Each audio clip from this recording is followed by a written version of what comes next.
ആറ്റുകാൽ പൊങ്കാല എന്ന് പറഞ്ഞാൽ ആറ്റുകാൽ പൊങ്കാലയ്ക്ക് ഇടാൻ സാധിക്കുക എന്ന് പറഞ്ഞാൽ അമ്മ വിളിച്ചാലേ നമുക്ക് പോകാൻ പറ്റുള്ളൂ. യാദൃശ്ചികമായിട്ട് ഞാൻ 2014 പൊങ്കാല ഇട്ടു.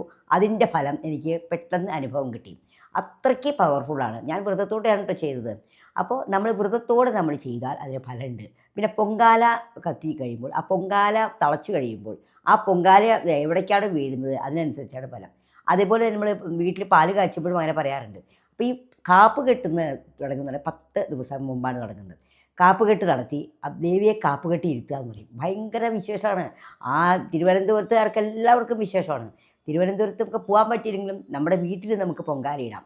വീട്ടിൽ നമുക്ക് ഈ ചടങ്ങ് ചെയ്യാവുന്നതാണ്. വീട്ടിൽ പൊങ്കാലയിടണമെങ്കിലും ഇതേപോലെ ശുദ്ധവൃത്തിയും വേണം. മുറ്റത്ത് കിഴക്കോട്ട് തിരിഞ്ഞിരുന്ന് സൂര്യഭഗവാനെ നോക്കിയാണ് നമ്മൾ പൊങ്കാലയിടുന്നത്. നമ്മൾ എവിടേക്ക് വീട് ദർശനം എവിടെയായാലും ശരി കിഴക്കോട്ട് തിരിഞ്ഞ് സൂര്യഭഗവാനെ നോക്കിയാണ് നമ്മൾ പൊങ്കാലയിടുക. പൊങ്കാലയിടുമ്പോൾ പുതിയ ഇഷ്ടിക കൊണ്ട് അടുപ്പുണ്ടാക്കണം. 3ഓ 6ഓ പുതിയ മൺകലം വേണം. ഓട്ടുകലോ സ്റ്റീൽ കലോ ഒന്നും പാടില്ല.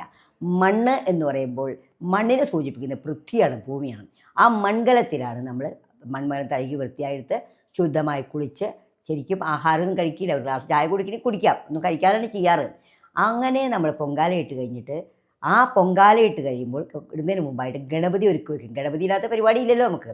ഗണപതിക്ക് ആവിലെ മലരെ ശർക്കരയൊക്കെ വെച്ച് ഗണപതി ഒരുക്കി വയ്ക്കും.